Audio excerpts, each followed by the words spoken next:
sendiri alam kubur itu? Aku butuh jawaban yang ilmiah. Apa kau pernah bermimpi? Pernah. Aku tidak percaya. Kenapa tidak percaya? Karena aku tidak melihat mimpimu. Sesuatu yang terlihat belum tentu tidak ada. Demikian juga dengan alam kubur yang tak terlihat, tidak dapat diterima logika, namun bisa diterima oleh iman. Sedangkan mimpimu saja yang bunga tidur tak dapat kau buktikan secara ilmiah, apalagi alam kubur yang bukan mimpi, namun lebih gaib daripada mimpi. Apa kau punya alasan atau pendapat untuk meyakinkanku? Jika kau meminta bukti secara ilmiah terhadap hal yang tidak ilmiah, itu sama saja dengan memasukkan kepalamu ke dalam lubang jarum.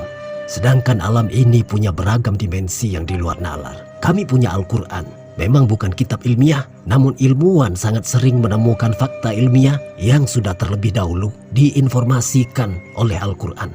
Contohnya, sungai di bawah laut yang ditemukan oleh Jacques. Namun Al-Quran sudah terlebih dahulu menjelaskan dalam surat Al-Furqan ayat 53.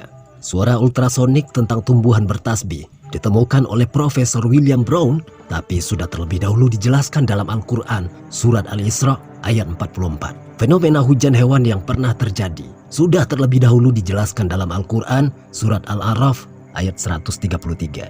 Black hole sudah dijelaskan dalam Al-Quran surat At-Tur ayat 15-16.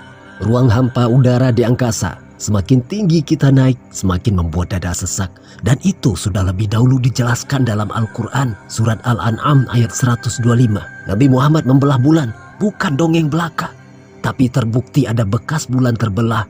Jilatan anjing yang dibasuh dengan tanah, ternyata ilmuwan menemukan bahwa kuman pada air liur anjing hanya bisa mati dengan tanah. Dan ratusan lagi fakta ilmiah lainnya yang terdapat di dalam hadis dan Al-Quran. Jika orang yang bertumpu pada logika belaka sepertimu kemudian menemukan fakta-fakta ilmiah di dalam Al-Quran, maka dia pasti akan berpikir dan akan berpikir sekian kali untuk mengatakan Islam itu tidak benar. Bagaimana kau bisa mengatakan Islam itu salah jika kebenaran dalam kitab sucinya berkali-kali dibuktikan oleh sains? Yang lucunya, ada yang menduga bahwa agama Islam adalah buatan manusia. Penciptalah yang lebih mengetahui ciptaannya. Bahkan jika Superman benar-benar ada, dia pun tidak akan bisa melakukan penelitian seperti apa yang telah diterangkan oleh Al-Quran. Lihatlah, tubuh kita tak bisa kita kuasai sendiri. Bisakah kita menahan kedipan mata seharian? Menahan buang air kecil dan besar seminggu atau sebulan? Menghentikan pekerjaan organ dalam kita seperti jantung? Menukar oksigen dengan bahan lain untuk bernafas? Tidakkah kita pikirkan ada kehendak yang maha dahsyat yang mengendalikan diri kita, yaitu kehendak Tuhan? Jika kita melihat sesuatu yang di luar batas kekuatan, kecerdasan manusia, yang kedahsyatannya di luar nalar, maka renungkanlah. Sesungguhnya ada sesuatu di balik semua itu. Sesuatu yang bukan makhluk, bukan benda, namun melebihi dari yang ada. Itulah Tuhan. Bagi kami, ayat Al-Quran tidak perlu pembuktian, karena ketika akal tak mampu menerimanya, maka akal itu sendiri akan mengakui keterbatasannya, kemudian menggiringnya ke wadah iman. Tapi orang sepertimu menganggap akal itu adalah di atas segala-galanya. Kau tidak menyadari kapasitas akalmu itu sangat terbatas kepunduang.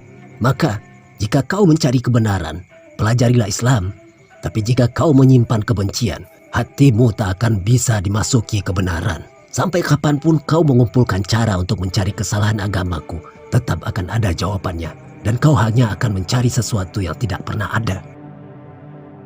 Pemirsa, jika kita bertemu dengan orang yang tidak percaya dengan adanya Tuhan, atau orang yang meminta bukti logika tentang Islam, mereka tidak akan menerima ayat dan hadis. Kita tidak bisa menjawab dengan syariat, tarekat, hakikat maupun makrifat. Bahkan para imam besar di zaman dahulu seperti Imam Hanafi juga pernah berdebat dengan orang yang anti-Islam. Dan ketika mereka berdebat dengan orang yang tidak percaya Tuhan, mereka tidak menggunakan ayat dan hadis untuk melawan mereka.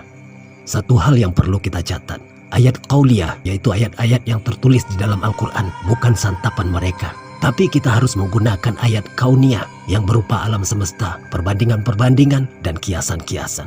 Ayat adalah bahasa Arab yang berasal dari kata ayatun dan dalam bentuk jamak menjadi ayat yang bisa dimaknai dengan tanda-tanda kebesaran Allah. Dan lafaz ayat disebutkan sebanyak 295 kali di dalam Al-Quran. Jadi kita perlu kecerdasan ilmiah untuk menanggapi hal ini, untuk menolak atau membantah atau menjawab tuduhan dan pertanyaan-pertanyaan mereka yang memojokkan kita.